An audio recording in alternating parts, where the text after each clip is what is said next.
Thank you so much for choosing to listen to Building Better Businesses with Catalyst Consulting. I'm Kristen Dees, the founder of Catalyst Consulting, a business consulting agency that is passionate about helping small businesses thrive. The goal of this podcast is to connect entrepreneurs with experts in a variety of industries that support small business owners in order to provide you with helpful tips, resources, and some entrepreneurship inspiration. So this episode brings us Gee Ranasinha from KEXINO, which is a digital marketing agency. Is that how you describe it? Or marketing in general? I'd call us a marketing agency. It's a bit of a soapbox subject with me, to be honest, Christine. I don't like the term. No, I'll go straight into it, right? Yeah, sure. Go for it. There's no hearts and flowers here. What we want. Yeah. I don't like the term digital marketing agency. Oh. We can talk about that now if you like, or we Sure. can. I know you've got a list to go through. I don't want to sort of jump quite a list around. Okay. No, that's fine. Yeah, let's just hop into that, and then we'll circle back around and do an intro, and okay, our pants a bit. Okay, so I push back on the idea that we're a digital marketing agency because I think using the word digital is superfluous, right? But it's more than that. I mean, yes, it's superfluous in that everything is digital, right? TV is digital, billboards are digital, print is digital. But even moving even further outside of that, I think that by categorizing an agency as being digital does a disservice to its work and its outlook, actually, not just its work, because it's putting a barrier up when in reality we should be looking at bringing barriers down, right? So talking about a digital agency, I think is nonsensical. You might as well say electrical agency, I mean, we use electricity. Of course we use electricity, but that shouldn't be what defines us. Okay, so I'd like to think of us as, I like to think of what we're doing as, it's not digital marketing, it's marketing in a digital world. And I think those two positions are very different, and I don't think they're interchangeable. But actually, even if you take a little bit further step back, a 36,000 feet view, not only is digital an outdated term, I think it puts the focus on the wrong thing, because any agency really should be using the most appropriate channels of communication to address that target audience group or groups. And that's the end of it. So whether that's a digital channel or a non-digital channel, to be honest, who cares, really? Right? I mean, if we go back to calling agencies digital marketing agencies, we might as well go back to putting www in the front of URLs. I mean, it's a given. Irrelevant. It's irrelevant. Or redundant, I guess. Redundant, yes. Yeah. No, that makes sense. Yeah, because I think that I feel like the best marketing agencies are the ones that are looking at the holistic, like, what are you trying to accomplish? What's the big picture? And like you said, where are you going to get your best? Where are you going to reach the people you're trying to reach? Sometimes that's digital, sometimes that's print, sometimes it's TV ads. I don't know. It depends. It's whatever works. Yeah. Maybe semaphore. Right? Maybe we should go back to semaphore. Waving flags on tops of mountains. Yeah. Maybe that works. Yeah. Smoke signals. Yeah, sure. Right. I mean, going straight into the channel stuff, it's way too early. I think it's way too early. I mean, that's tactical stuff. That's downstream. What's far more interesting and far more relevant is to actually look at the customer, look at the segmentation, look at the behavioral drivers, what they're looking to achieve, how the product or service addresses that problem. And then, if you've done your segmentation correctly, then the appropriate channels are pretty self-evident, really. And where they're not, it's because you as a marketer haven't done your job properly. Yeah. There you go. How about that for controversial? Just throwing the gloves on the table. Yeah. Or slapping someone in the face with a glove. Is that the challenge you would do? Yeah. Throwing the gauntlet down, whatever it is. Yeah. That sort of thing. Yes. Because I think there are too many people who call themselves marketers who are not. And it makes life hard for the rest of us. Yeah, I think there's a lot of that too. I mean, in a lot of the like service-based, because it's so easy to do all this stuff now remotely, and you don't have to have clients, in the same town as you and all that kind of stuff. So you have a lot more flexibility, but there's so much out there, even like in the coaching arena, where it's just, you can just say you're a coach, but you have no business doing that. Like, it's not as simple as just having a conversation with somebody. There's strategy and psychology and all of these things that go into it. So you can't just willy-nilly be like, I know how to do social media content, so I'm a marketing expert. That's not the same. Well, exactly. Not the same thing. Right. Exactly. People who know how to post on Twitter automatically think Right. they can do a Super Bowl ad. Right? Yeah.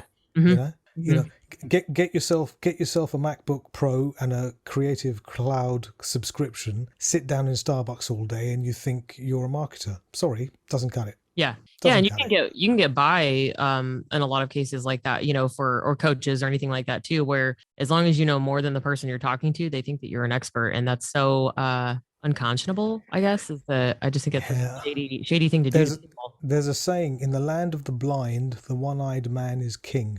Mm-hmm. And it really is that. You know, you just need to be one chapter ahead in the book that everybody else is reading, and people think that you're a soothsayer. They think you're a guru. Yeah. While, And if you say you're anything with enough confidence behind it, well, yeah, you know, and you know as well as I do, we all know the people that we're talking about, right? yeah. I'm sorry, that sound you're hearing is me biting my lip, because I really want to mention some people who we're talking about. But there are plenty of people who will say absolute. Am I allowed to swear on this podcast? I don't know. Oh, sure. Yeah. Okay. Absolute horseshit. Okay. About what is true and what is not true about marketing in 2022 or marketing in 21st century. And people are, the problem is people believe this, and people spend their hard-earned cash trying to emulate what these soothsayers are, these snake oil salespeople are talking about, and it doesn't work. And what happens is agencies such as ours come in and have to pick up the pieces. Mm-hmm. And the business is in a lot worse state than it was before, because they've hemorrhaged a ton of money chasing, rainbows. And it does nobody any good. And worse than that, Kristin, it taints the industry, the marketing industry. Mm-hmm. And that makes everybody's life that much harder. Yeah. It's like car salesman kind of thing, like people come into it assuming that you're trying to, pull the wool over or just get something out of them instead of genuinely trying to help people grow their businesses. So, yeah. So, we'll go back to the introduction part too. So I think that's an important thing. And you know what, like if somebody starts listening and we're just like jumping right in, they're like, oh, okay, this is an interesting conversation. It's not a bad thing. So yeah. So tell us a little bit about you as a human being, outside of the work stuff, maybe where are you from? Where are you at? Well, I'm a Brit. Well, no shocks there, right? Yeah. Oh, yeah. Yeah, you didn't see that one coming. No. Yeah, I'm a Brit, but I actually, for the last 20 years, I've lived in France. Initially, I came over here for work, and then I was looking for a reason to stay on, and that's how the agency was started. So I'm a Brit who's lived in France, who started a marketing agency where 90% of our clients are in the US. So how about that? We were talking about time zone. I think when we originally met, it's like, yes. You're like, hey, just work at night because basically I just don't sleep. Yeah, that's right. Sleep. I'm just sponsored by Nespresso or something. I just carry on. From as me personally, fun facts: I have an eidetic memory for my sins, which means my party trick is memorizing a pack of cards. Oh, okay. Yeah, which, as you can tell, invites me to loads of parties. Yeah. People are like, yeah, right? Awesome. Yeah, it's like they're all saying, oh no, COVID's getting over. Now we've got no excuse to invite this guy. Oh my God, what are we going to do? So yeah, I can do silly things like that. I'm a bit of an audiophile nut, which means that I listen to music on an ridiculously expensive hi-fi system. Oh, okay. I mean, absolutely ridiculous. I mean, it would just embarrass me to tell you about how ridiculously expensive it is. I mean, you'd think even less of me, Kristin. I couldn't even begin. The bar's to go low. Yeah, well, exactly. It's hard to go lower, but it's one of the outlets. I get immense pleasure from the emotional connection that I can have with music, and spending money on the good stuff gets me close to that. Yeah. And so that's my justification, and I'm sticking to it. And don't question me, because you'll break my argument down in 2 seconds. No, I think it's great. I think everybody's got things that they love, and I spend money on plane tickets and tattoos because that makes me feel better. So there you go. Whatever floats your boat. Yeah, exactly. I love music, and that actually makes a lot of sense to me too, because it's a huge part of my life. Just like music as therapy or a connection to the world, or just helping you feel your feelings about something, and just the magic and the passion and the talent that goes into creating music is fascinating to me. So I support your mission. Thank you very much. Yeah, you have my And stamp of approval. my third fun fact, I know how fun it is that I shook Steve Jobs' hand on 2 separate occasions. Oh, okay. Yeah, I met him twice. Once in 2001, once in 2003, a long time ago. I was in Cupertino in 2001, the day after the original iPod was announced, actually. Oh, I bet that was quite a hubbub. And yes, so I was in One Infinite Loop, the Hmm. old campus, and in those days, Apple making a product announcement was a let's call it a low key affair. They had it on site. There was probably like 50 journalists. That was probably about it, Yeah. and that was that. And I was there for work reasons. This is prior to what I'm doing now. I was giving the dog and pony show about the company I was working with, and I was giving a presentation. At which point, Steve walked in.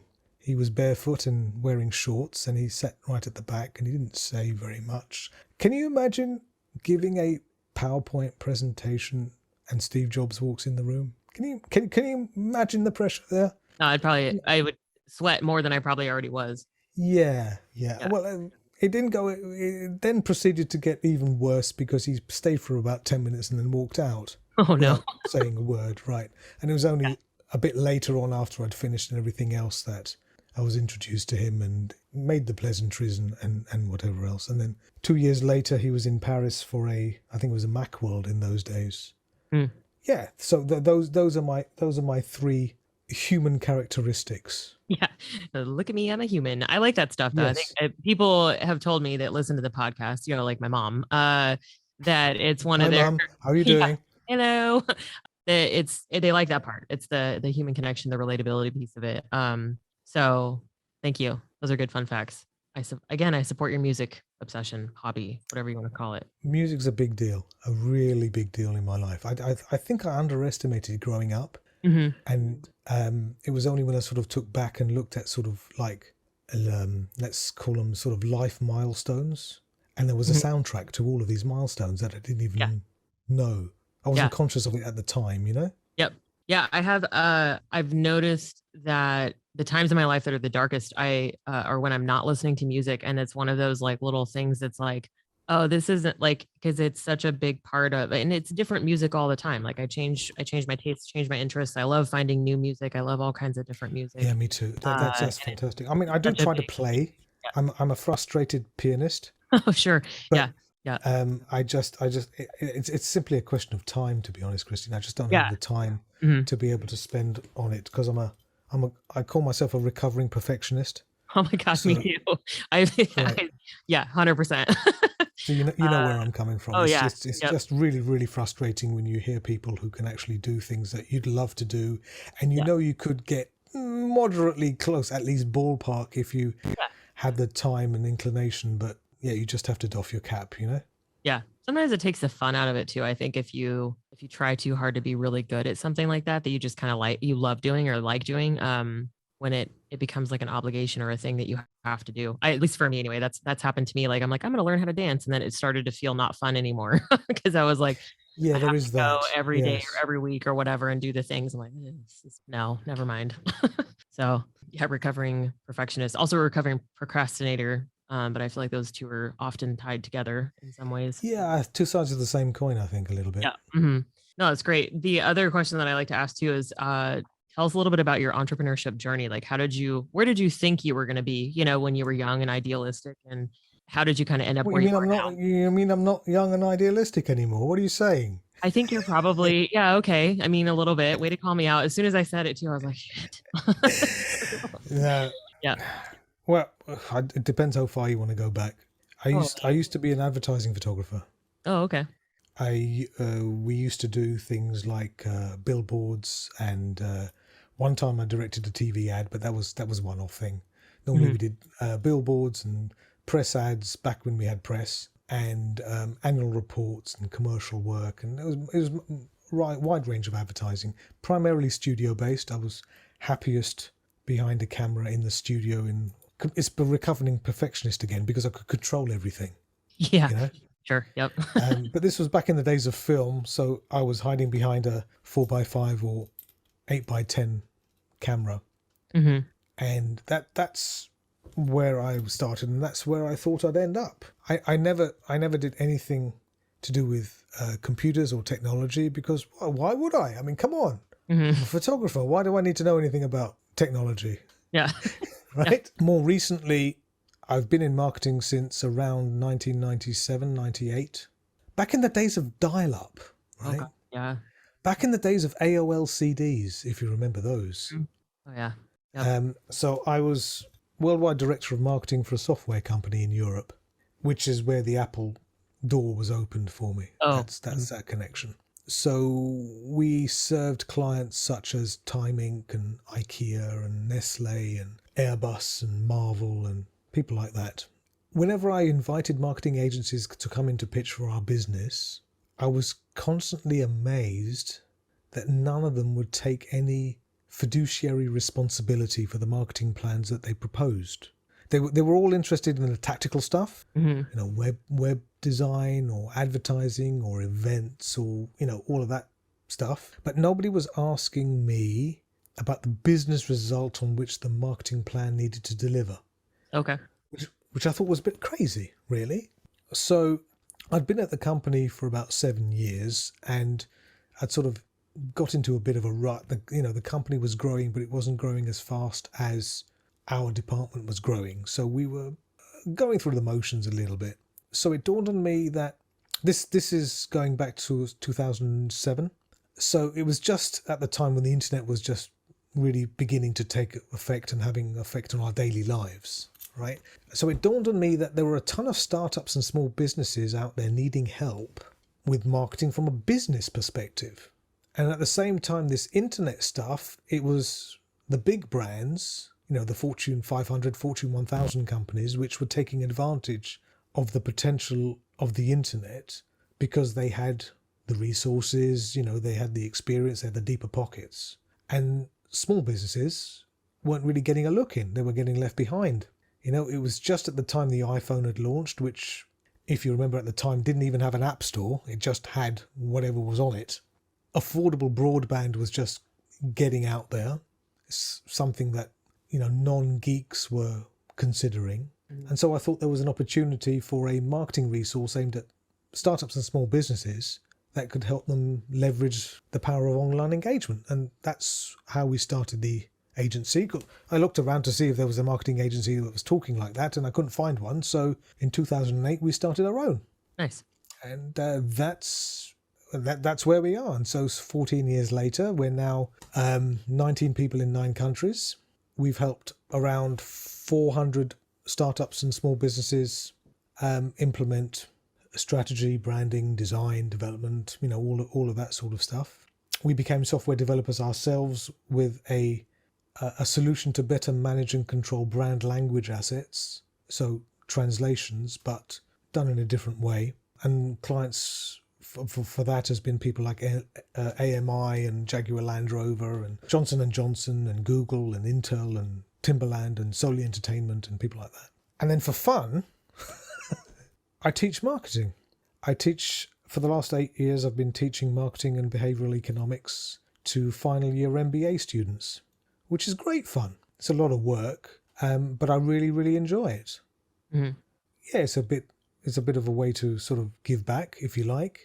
And there again, I was strong-armed into doing that. I was always complaining when I was in that corporate realm. I was always complaining about the quality of marketing hires we were getting straight from established educational establishments. Somebody I know said, well, there's an opportunity for you to become part of the faculty, even albeit part-time at this business school. So put your money where your mouth is and make a difference. And I've been there ever since. So that's me. It's good to get it's good to get a grounding, and it's good to listen to students who don't know the word no. Yeah. And to question certain presets, protocols, or ways of thinking, because it helps me clarify these things in my own head when I'm articulating them to clients. Yeah, that makes sense. Before they're like out in the world doing things and have, start to create and shape their own stuff. They're just like, well, that's dumb. Like, why would you do that? And you're like, I don't know. Let me come up with an answer for that. It's just trying to get people to think, Yeah. Too much of this formalized education is about verbatim regurgitation, which Right. doesn't help anyone, right? And so what happens is you've got this fantastic MBA or, post-grad diploma, whatever else, and you go and you start work, and what do? You end up cleaning up databases. I mean, really, is that what all the money was for? So I just want people to think, because that's ultimately what we're being paid to do, right? Because that's one thing that automation can't do yet. It can't think. It can give you data, but then it's still up to you to interpret that data. As long as the AI stuff can't actually think, and it just reports based upon its conditions, then I think we've got a job. What do you think? Yeah, it seems promising. Yeah. Seems like we're still doing okay.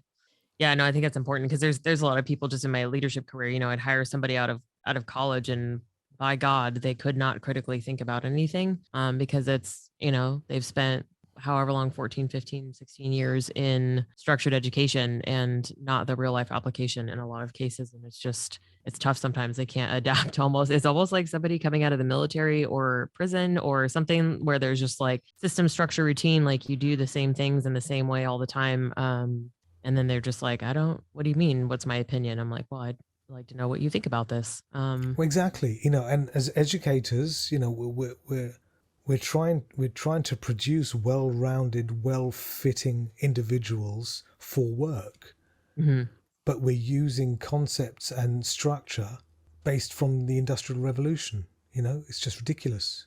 Yeah, it's an interesting perspective.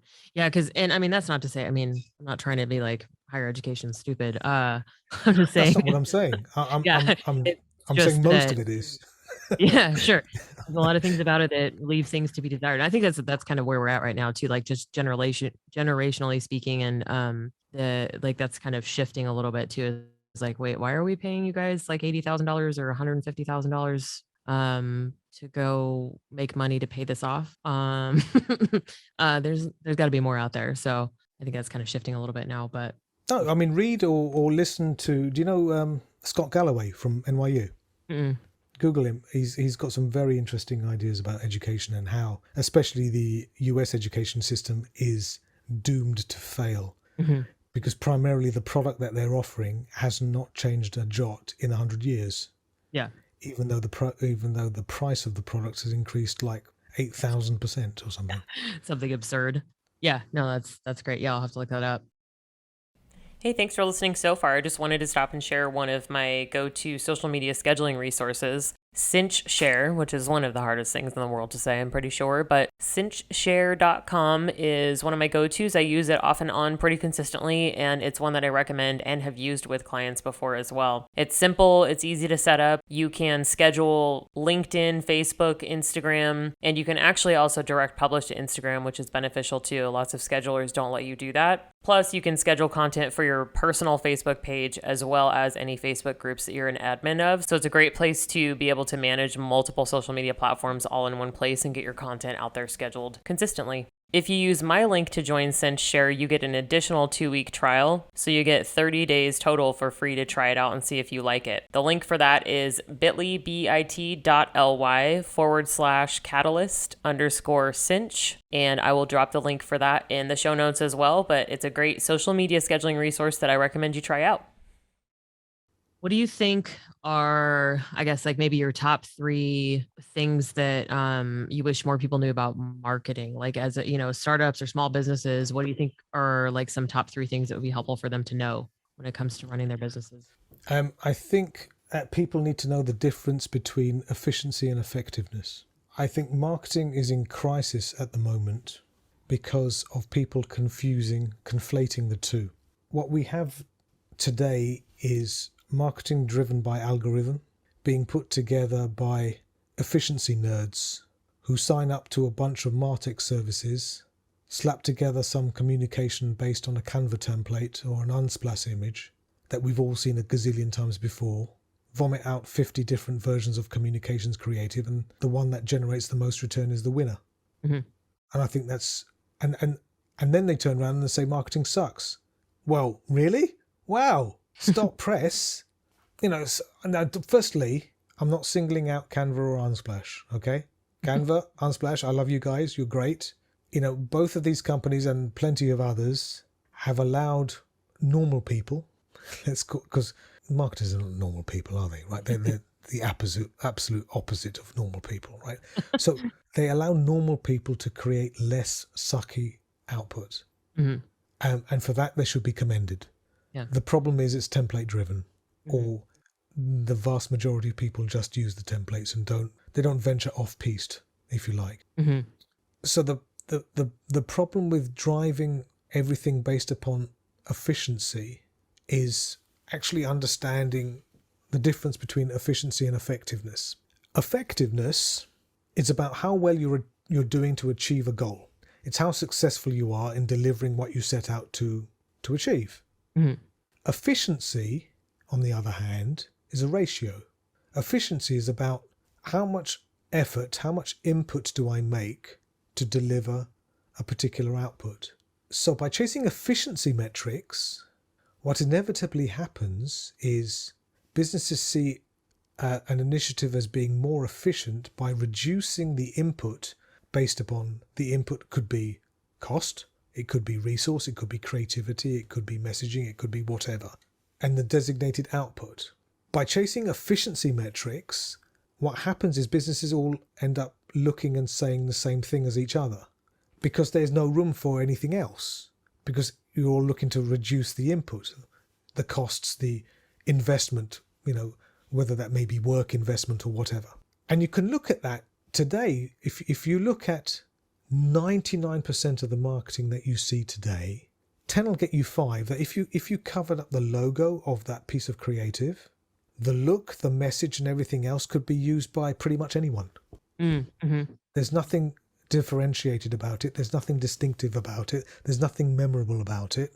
And so by pursuing metrics around efficiency above all else, we've exorcised the creativity out of the equation.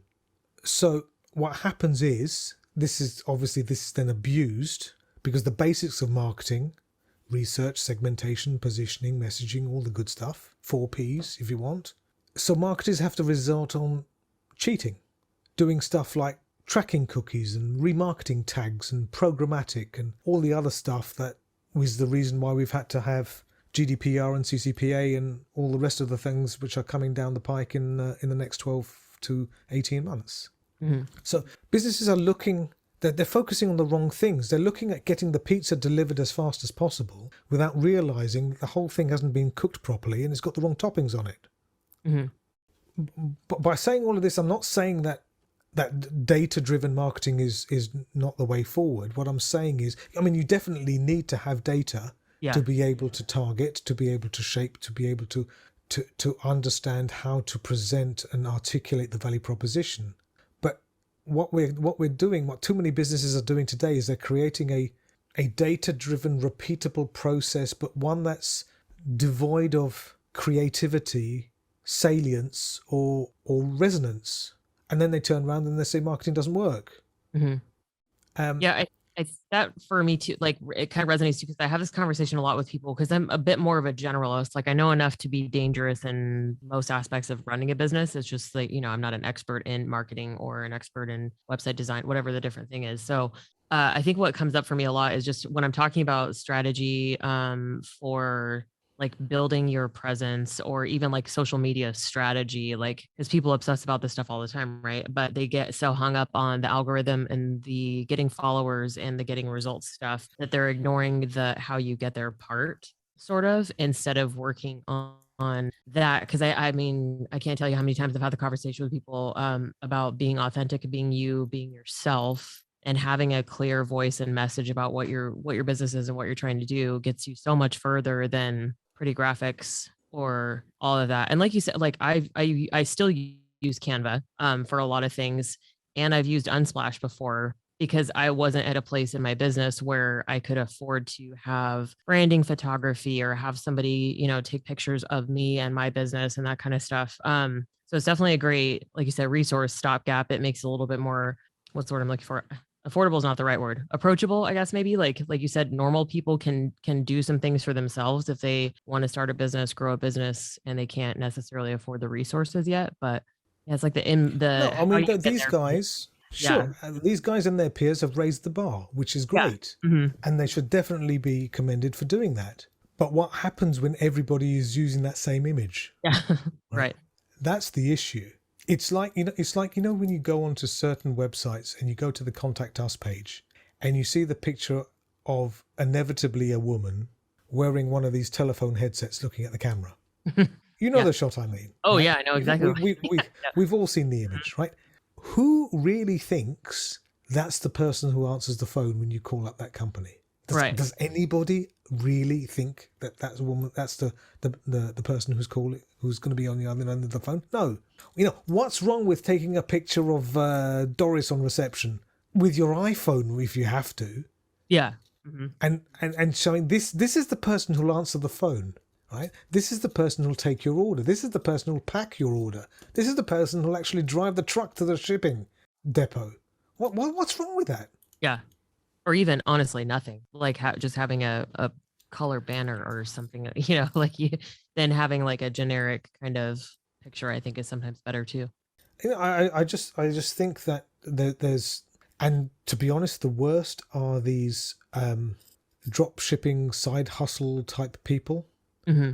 who don't even have an address on their contact page and then wonder why they're not getting sales. It's like, really?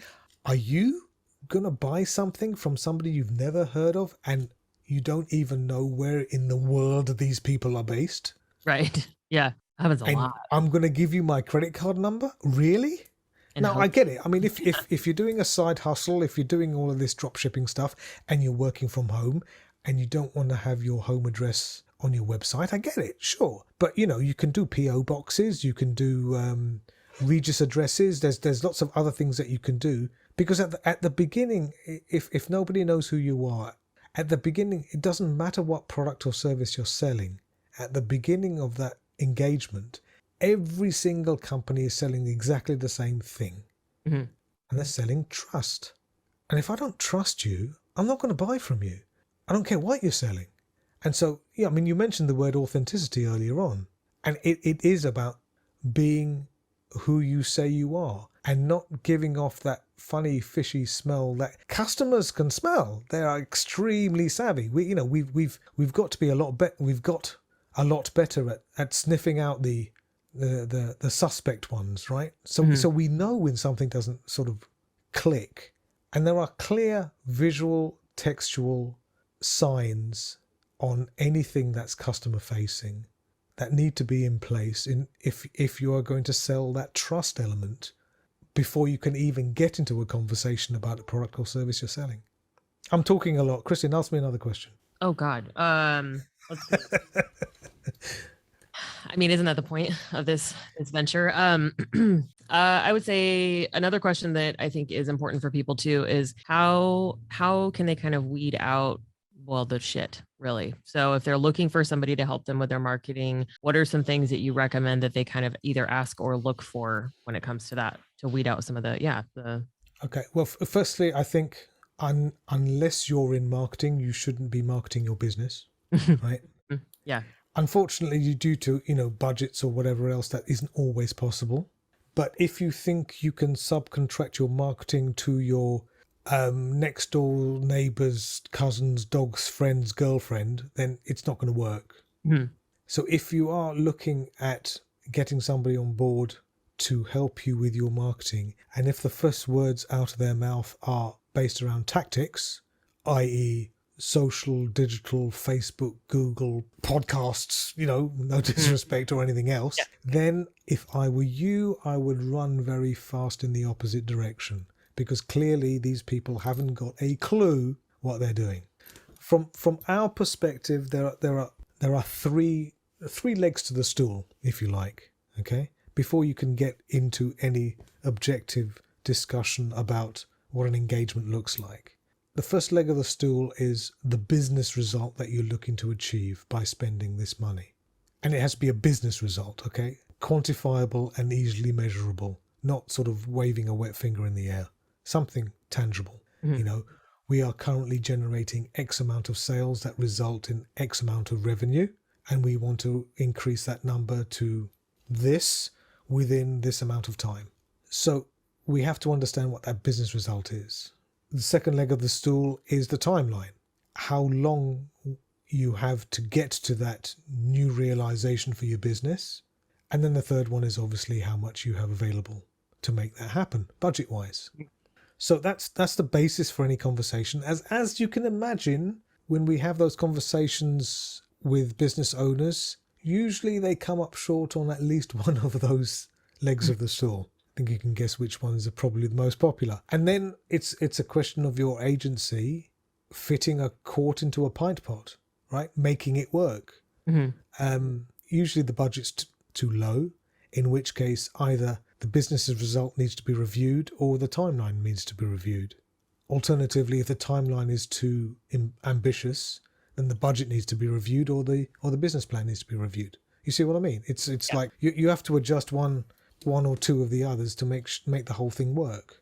So I think when you're having those initial conversations with someone who actually knows what they're doing from marketing, they should be talking numbers. They should be talking finance, because that's why you're doing it. You're doing it for business reasons, right? Yeah. If it doesn't move the needle, it's not marketing. It's a cost. A good marketing agency should cost you nothing.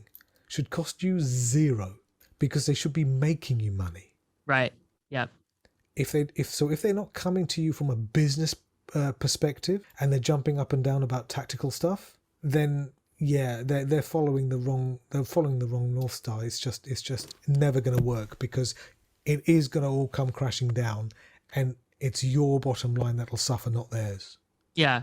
No, I think that's a great perspective for people to kind of look at it with, because I think it's hard sometimes, but like, even for me, just like you talking about that piece of it helps me even kind of grasp that concept a little bit better too, or put it into less ethereal terms, I guess, like tactical versus business. And yeah, because I think that is one of those things that we were kind of talking about earlier, is people that are like, oh, I'll SEO optimize your website and grow your business, blah, blah, blah. But it's not from the actual business perspective. And I think a lot of new business owners, people that don't have necessarily like business acumen experience, they miss that part. They're already not measuring their business in terms of quantifiable financial success measurables, however you want to look at it. It's just kind of like, I want to get more clients, or I need to sell more things so that I can pay my bills, or whatever it is. And I think that's a piece that people miss a lot of the time too, is already measuring the financial health of your business, and then strategically using it to grow your business. Because like you said, if you're using a good marketing agency, then if you spend $50,000 a year on advertising, you should be able to continually grow that budget, because they're helping you continually sell more money. So, or sell more money. You know what I mean? It's fine. We'll stick with that. Yeah, more don't money. worry. We'll edit that. Whatever. Yeah. Ice to an Eskimo. It's fine.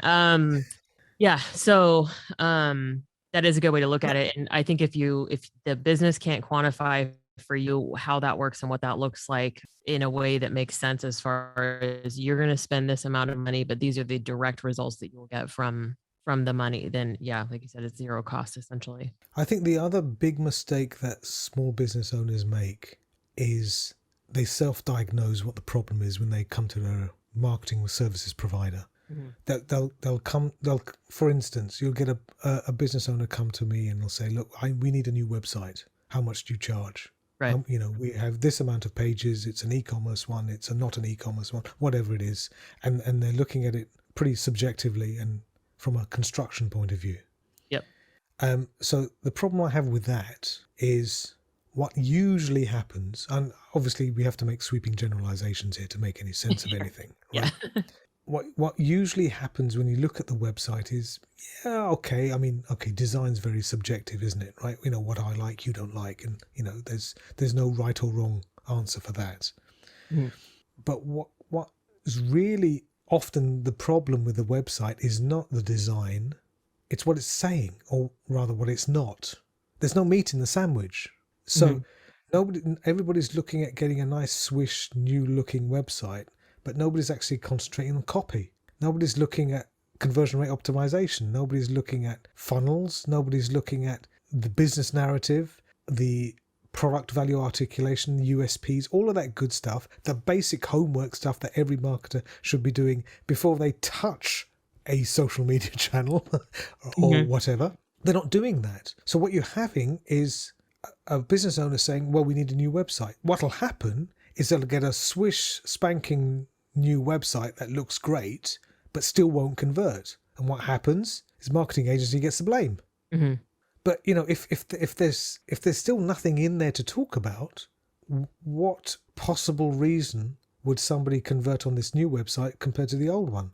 But it's the issue is the business owner is making that assumption and not giving the business problem to the marketing service provider and saying, this is my problem, give me your diagnosis.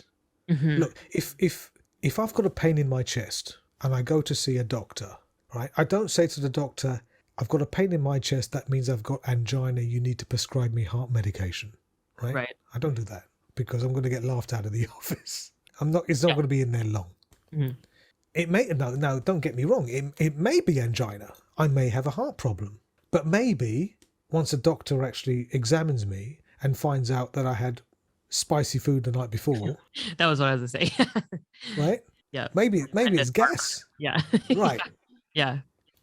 The same way, you don't go to a mechanic and say, I need a new transmission when all it needs is an oil change. Right? It's not up to you to tell them what you think the problem is.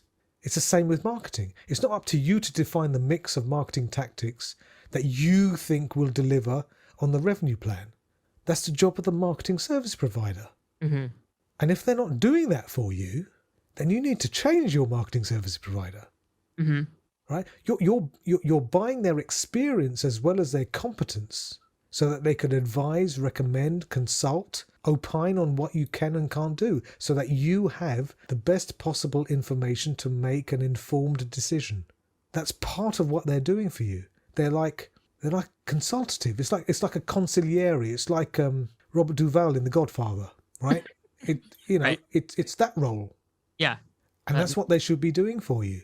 Yeah. And too many business owners come and say, no, what I need is and it's like, no, what you need to do is actually work on your positioning and your messaging before you do anything else.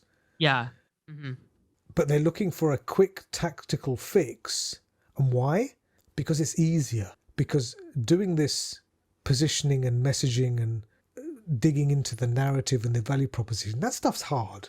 Right? Because by putting a stick in the ground and saying this is who we are, by definition, it says who we're not. Yeah. And that's hard for a business owner to accept that, X is not my target market because they think everybody is their target market. Yeah, I also regularly have that conversation too. It's like, we all do. Not everybody's going to like you. It's so hard. And that's okay. The core, of us, like the children inside of us being like, you don't have to, like, not everyone has to like you. And that doesn't mean that there's anything wrong with them or anything wrong with you. You just are who you are, and you're not going to mesh with 100 million% of the people that you meet. You don't want to. So yeah, I also think sometimes people like almost over obsess too about their like niche or ideal client. God, that's probably another rabbit trail, but yeah, it's like it doesn't have to be like this one exact type of person. Like there's other ways to do, like mine, for example, mine has evolved as I've been in business for a few years and things change. And I start doing different things, or I'm like, yeah, I didn't like doing that, so I'm not going to do that anymore. Do something else instead. But mine tends to be more about the size of the business, how established they are, and like the size of, or how many employees they have too. So that's kind of, I don't specialize in an industry, but I specialize in like the size of a business and what they're trying to accomplish essentially. So that still makes sense to people and still resonates with the people that I needed to resonate with, but it's changed. It's evolved. Like when I first started out, I was helping one-on-one solopreneurs with just like little small projects, like helping to get them going. And then I develop my systems and processes from there. But no, sure, but at the beginning, you'll you'll take whatever you can get. Yeah. Right. Oh yeah. And I think that's normal too. Absolutely. But it's only once you've had a chance to actually see where, not only where your competency lies, but where you feel you can give the best contribution, the best bang for the buck. Yeah. And then you can choose your clients accordingly. Yeah. I mean, we turned down a lot of prospective. I reckon we probably turned down 70% of the inquiries we get. That makes sense. And we get a lot of inquiries. A lot of inquiries. We will probably turn down 70. Now that's not because we're prima donnas and won't get out of bed for X amount. That's not it. Won't even answer the phone for less than $1 million. Exactly. If only, right? Yeah. I'm still waiting for that phone to ring. It's not coming. Thanks for listening so far. I just wanted to stop and share one of my go-to Pinterest schedulers. They also schedule for Instagram, but it's tough to find good Pinterest scheduling programs. So Tailwind is my go-to choice for that. It's super easy to set up. You can repin tons of content. You can schedule repins. You can recycle and shuffle around your own content that you've already posted. Super helpful. You can schedule out tons of stuff. Pinterest user as a way to market your business. It's a super helpful resource. It takes a lot of the manual steps out of everything. And like I said, it also has the added benefit of scheduling things on Instagram for you too. If you're interested in checking that out, the link for that is tailwind.sjv.io/catalyst. And the link for that will be in the show notes because that's too many weird letters all at once. We have a thing on our website, okay, where we have 3 rules. The prospective client has to check the boxes of all 3 rules before they can be accepted. And I'll be honest with you, I've been inspired of other 3 rules from McKinsey's 3 rules. I don't know if you're familiar with McKinsey's 3 rules. I think Martin Bauer came up with them.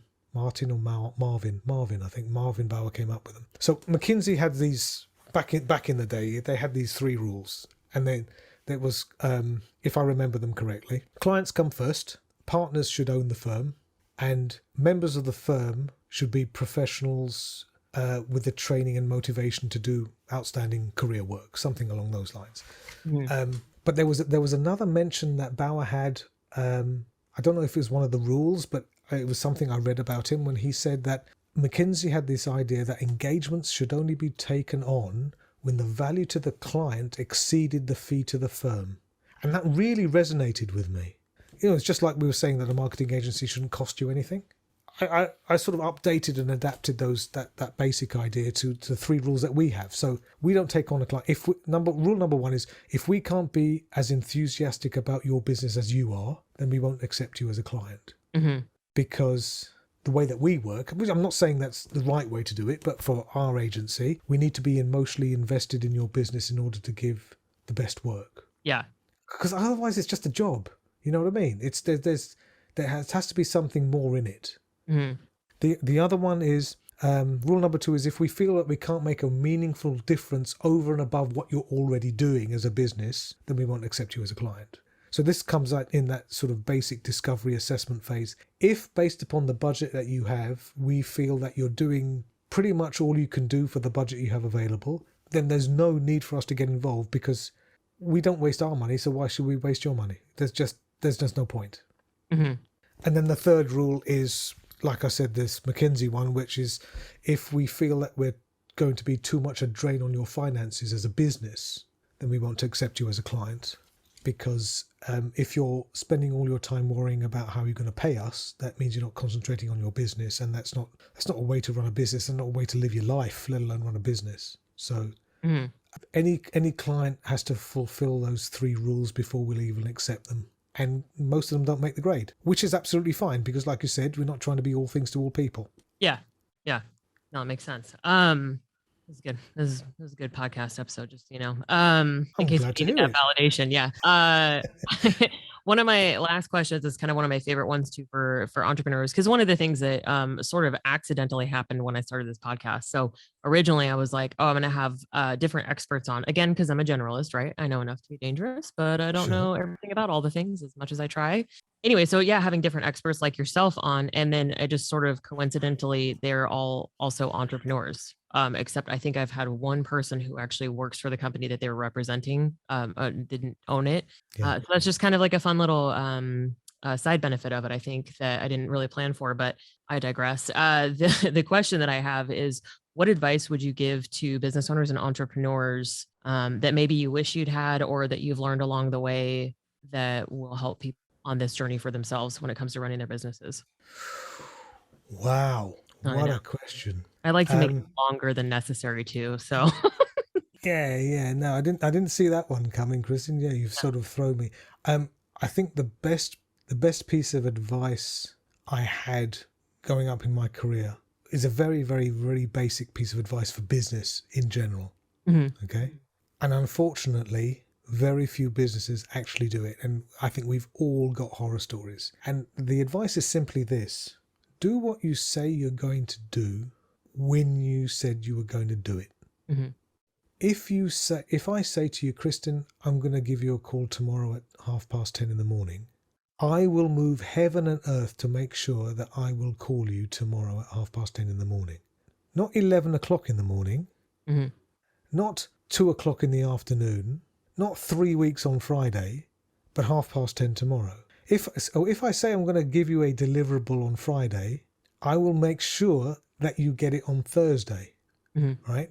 Because internally we're working to a different clock, so that there has to be let's call it an FU factor. Mhm. So there needs to be a little bit of a buffer zone just in case, things don't marry up with expectations. Because if I'd much rather under promise and over deliver than do the other way around. But I just think if more people and businesses just did what they said they were going to do, how much less stress would the world have? And how much more trust would you have in a business if you could actually depend on what they said actually happening? Mhm. And it's not a huge thing to do. No, yeah. If I can't call you tomorrow at 10:30 in the morning, I won't tell you that I can. I'll Mhm. say, no, can't do it tomorrow. How's your Monday looking? Or how's your Wednesday looking? Or whatever. Yeah. And you set the expectation there, and then you, after a time, know that this company can be depended upon because what they say happens. Yeah. I think that's huge. That's a good one. And I think that's and it's not it's not like spending thousands of dollars on an MBA, or it's not about getting this qualification. It's just basic human decency, which I think is just escaping too many businesses. Just doing what I've outlined, I think, automatically puts you in the top 80th percentile of businesses that you could possibly be dealing with as a client, because I think 80% of businesses don't do that. Yeah, easy. I can't even tell you how many times, because sometimes I will find resources for clients too. So if we're working on something and we need marketing or we need someone to design a website or whatever the thing, those are my two examples that keep coming in my head. But That's okay. is I will often work with the people, and I just assume that at least half the people that I'm reaching out to aren't going to get back to me in some way, shape, or form, aren't going to send me a proposal when they said they were going to, or at all, or never contact me again, and just ghost me, because that's happened before too. So that's just, I think that's Yeah, a very I spoke with a potential client today.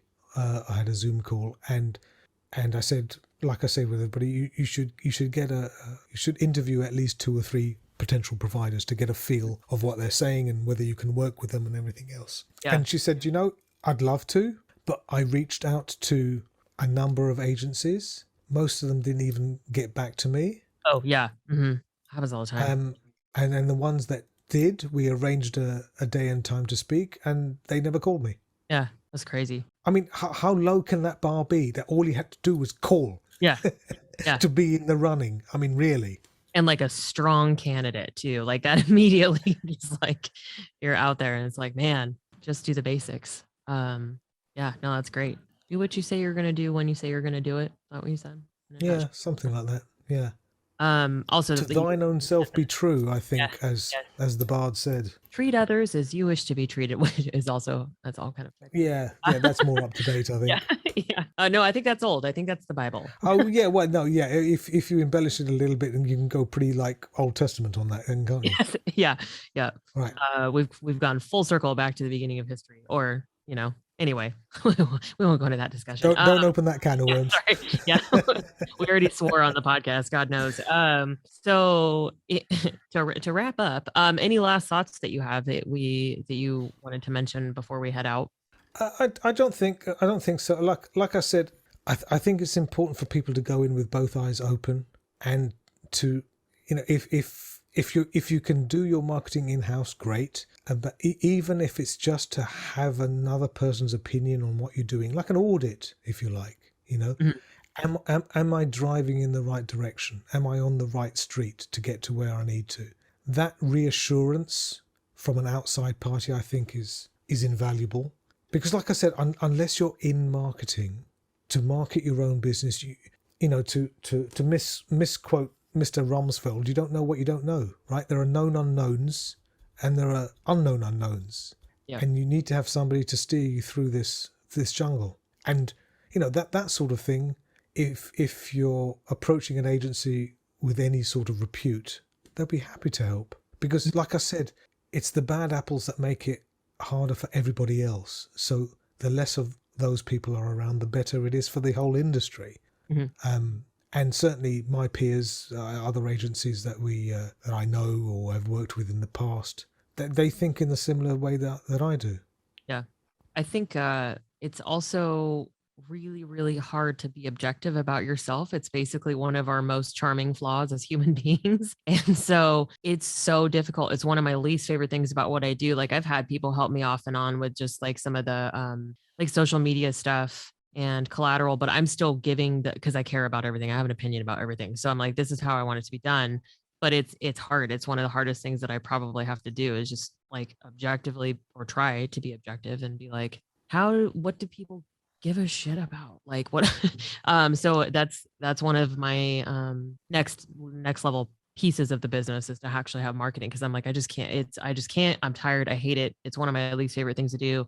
I like being able to answer questions and talk about what I want, and then or what I do, and have somebody go, oh, okay, so these are the key things that are standing out from what you're telling me, and this is what I think people want to know about you. And it's like, oh yeah, that's that makes sense. But you can't do it in your own head. It's as you said, almost impossible to do. So I think also there's the other edge of the coin, is where you're too self-critical. Yes. Oh God, that's the other. Yeah. Yep. And I also, and I'm sure a lot of us in entrepreneur land have imposter syndrome. That's something that I am constantly being like, no, like, it's fine. You know what you're talking about. That comes up a lot of times too when I'm trying to come up with marketing strategies. I'm like, someone's going to know that I don't know everything. I'm like, that's the whole point, that you don't know everything. It's fine. So yeah. Anyway, yeah, I think that's great. So how do people get in touch with you and or your business, or whoever you want them to talk to that's not you? However you want that to work. For the agency, it's quite easy. You can just reach out on the website, which is KEXINO.com, KEXINO. To get hold of me, probably the best way is LinkedIn. That's the easiest way to get. I don't know if you're going to publish these links and stuff in the I will. the notes for the podcast, but that's the easy way. And like I said, conversation's free. If somebody just needs to have a soundboard to sort of see whether they're on the right path, what they could be doing, that sort of thing, I'm more than happy to help. That's great. I'm a small business too, right? So we need to take care of our own. Yeah, help each other out. I like that. Very cool. Well, thanks for joining me. I greatly appreciate it. It's always cool to have someone with a British accent, because it just lends a little extra. It makes us sound like we know what we're talking about. It really does. And like when you said you were going to swear, I'm like, it never sounds like a swear word if it's in a British accent though. So you can say whatever you want. It's cool. It doesn't even count. But yeah, thanks for joining me. I greatly appreciate it. The insight's super helpful. And I always feel like I'm cheating the system, because I always get so much out of these interviews. So yeah, I always appreciate learning new things. So well, I'm delighted to be here. Thanks for the opportunity. Yeah, you bet. Thanks so much for listening today. This was a great episode, and I'm sure you will appreciate the tips and insights from today. If you want to connect further with our guests, you can find the contact information, social media links, etc., any of the freebies in the show notes from today's episode. Please show some love to our guests and like, follow, and subscribe their content if you connected with them. And also don't forget to like, follow, and subscribe Building Better Businesses with Catalyst Consulting. Also, if you drop a juicy review, that's always cool too.